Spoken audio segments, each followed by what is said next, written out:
حضور نبی کریم صلی اللہ علیہ وآلہ وسلم کے وصال پرملال کی یہ روح کو دہلا دینے والی خبر آنن فانن دور و نزدیک میں پھیل گئی۔ ہر شخص غم و اندوہ کی علامت بنا ہوا تھا۔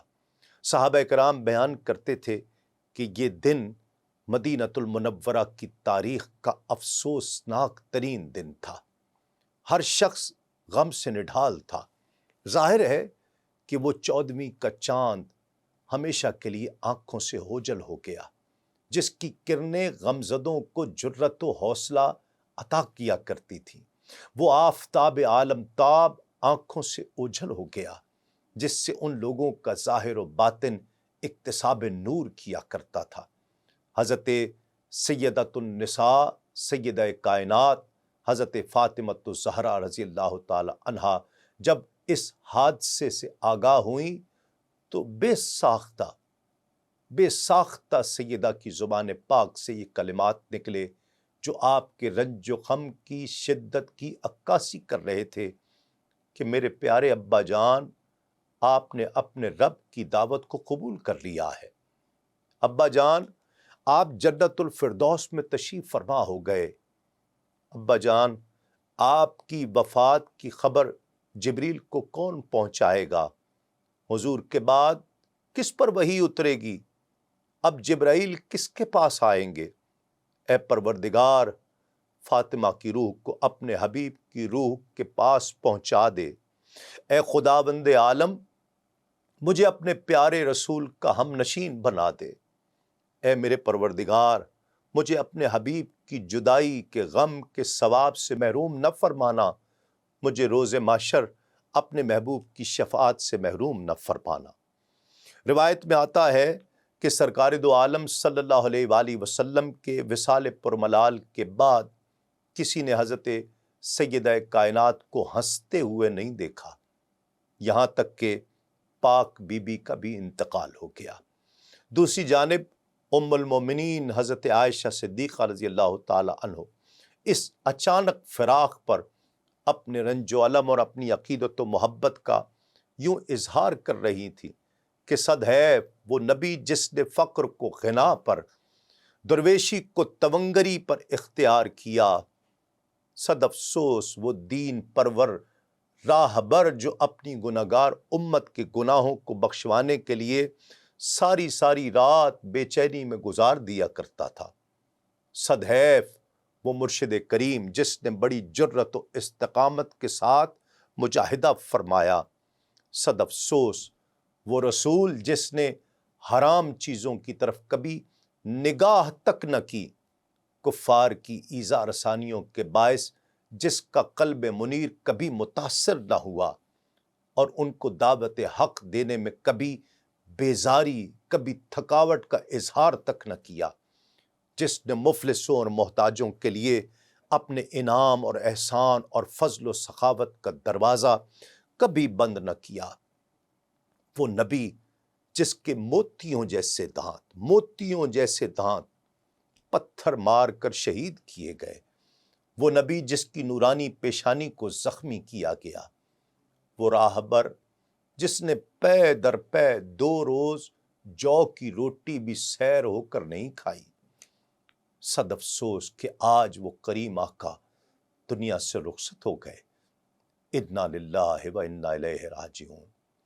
ناظرین کرام، اس وقت کاشانہ اقدس کے ایک کونے سے ہاتف غیب نے کہا کہ اے اہل بیت رسول، تم پر اللہ کی جانب سے سلام ہو اور تم پر اس کی طرف سے رحمتوں اور برکتوں کا نزول ہو۔ ہر نفس نے موت کا ذائقہ چکھنا ہے اور قیامت کے روز تمہیں تمہارے اعمال کا پورا پورا اجر دیا جائے گا، اور جان لو کہ ہر مصیبت کے لیے اللہ کی طرف سے ہی ہوتی ہے، بس اللہ پر پختہ یقین رکھو اور اس کی طرف توجہ کرو، جزا و فضا سے باز رہو، بے صبری نہ کرو۔ در حقیقت مصیبت زدہ شخص وہ ہے جسے ثواب سے محروم کر دیا گیا ہو۔ والسلام علیکم ورحمۃ اللہ۔ ناظرین کرام، حضرت ابو بکر صدیق اور حضرت علی المرتضیٰ رضی اللہ تعالی عنہما نے یہ آواز سنی تو حاضرین کو بتایا کہ یہ خضر علیہ السلام کی آواز ہے جو تمہاری تعزیت کے لیے آئے تھے، اور اس سانحے سے عاشقان بارگاہ رسالت پر جو گزری کوئی قلم اس کی ترجمانی کی طاقت نہیں رکھتا ہے۔ شیخ محقق عبدالحق محدث دہلوی رحمۃ اللہ علیہ نے مدارج النبوہ میں صحابہ کرام پر وارد ہونے والی کیفیات کا تذکرہ کرتے ہوئے لکھا ہے کہ سرکار دو عالم صلی اللہ علیہ وآلہ وسلم کی وفات کے صدمے نے تمام صحابہ کرام کو جھنجھوڑ کر رکھ دیا تھا۔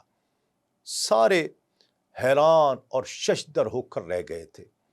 یوں معلوم ہوتا تھا کہ ان کی عقلیں سلب ہو چکی ہیں اور حواس کام کرنا چھوڑ چکے ہیں، جواب دے چکے ہیں۔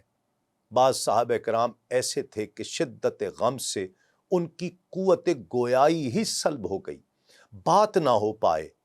حضرت عثمان غنی رضی اللہ تعالی عنہ بھی انہی لوگوں میں سے تھے۔ ایک مرتبہ حضرت عمر فاروق رضی اللہ تعالیٰ عنہ کا گزر وہاں سے ہوا جہاں آپ بیٹھے ہوئے تھے، تو انہوں نے سلام دیا۔ آپ نے سنا بھی، لیکن زبان میں تکلم کا چارہ ہی نہیں تھا۔ بعض کے اعصاب تک ناکارہ ہو کر رہ گئے، ان کے بدن میں جنبش کی طاقت تک نہ رہی۔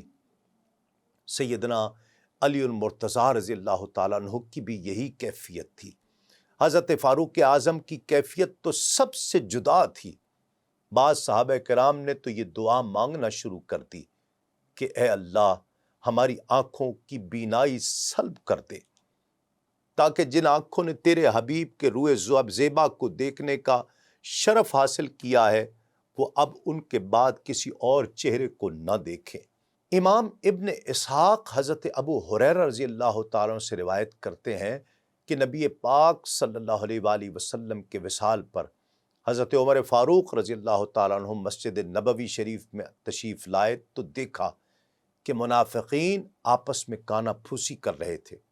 ان کی یہ حرکتیں دیکھ کر حضرت عمر فاروق رضی اللہ تعالیٰ عنہ کو جلال آ گیا اور جذباتی انداز میں کھڑے ہو کر کہنے لگے، منافقوں کا کہنا یہ ہے کہ نبی کریم صلی اللہ علیہ وآلہ وسلم کی موت واقع ہو گئی ہے۔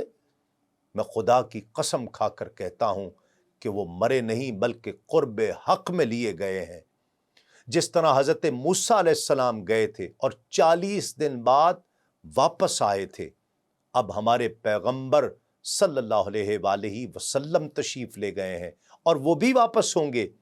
اپنی واپسی پر ہر ایسے شخص کی زبان کاٹیں گے اور اسے سزا دیں گے جس نے کہ ان کی موت کے بارے میں کہا ہوگا۔ اس موقع پر بعض منافقین نے یہ کہنا شروع کر دیا کہ اگر حضور نبی کریم صلی اللہ علیہ وآلہ وسلم نبی ہوتے معاذ اللہ تو وفات نہ پاتے۔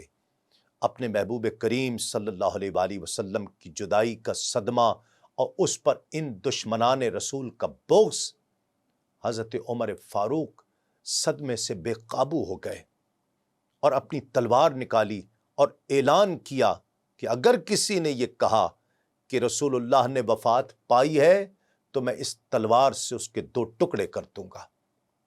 حضرت عمر فاروق رضی اللہ تعالیٰ عنہ کے اس اعلان اور اس انداز کو دیکھ کر لوگ خاموش ہو گئے۔ دوسری جانب حضرت ابو بکر صدیق رضی اللہ تعالیٰ عنہ کی زبان سے یہ فریاد نکل رہی تھی، واہ محمدہ، واہ محمدہ، ہائے میرے محبوب آقا، ہائے میرے محبوب آقا۔ جب مسجد نبوی شریف میں پہنچے تو لوگوں کو پریشان حال دیکھا، کسی کی طرف توجہ نہ فرمائی، بات تک نہ کی، سیدھے ام المومنین حضرت عائشہ صدیقہ رضی اللہ تعالی عنہا کے حجرے میں پہنچے۔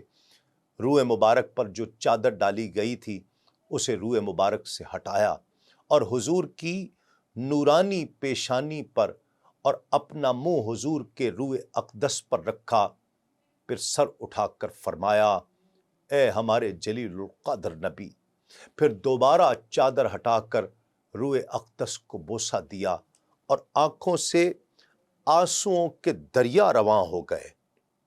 پھر فرمایا، اے میری جان سے پیارے محبوب، کئی بار چادر کو سرکایا، بوسہ دیا اور اشکوں کے نذرانے پیش کیے، پھر بوسہ دیا اور کہا میرے ماں باپ آپ پر قربان ہو جائیں، اے میرے آقا، اے میرے خلیل، آپ زندگی میں بھی پاکیزہ تھے اور اب بھی پاکیزہ ہیں، آپ کی شان اس سے بڑی بلند ہے کہ آپ پر آہ و فغاں کی جائے۔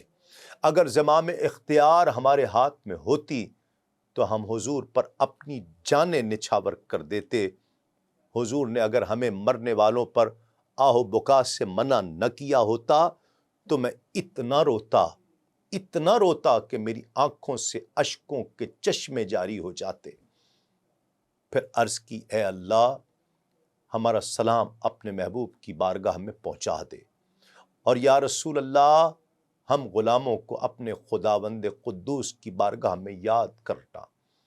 پھر حضرت عائشہ صدیقہ رضی اللہ تعالیٰ عنہ کے حجرے سے باہر تشریف لائے، دیکھا کہ حضرت عمر فاروق رضی اللہ تعالیٰ لوگوں کے درمیان کھڑے یہ اعلان کر رہے ہیں کہ رسول اللہ فوت نہیں ہوئے، اور اس وقت تک فوت نہیں ہوں گے جب تک منافقین کو تہہ تیغ نہیں کر دیں گے، ان کی گردنیں نہیں اڑا دیں گے۔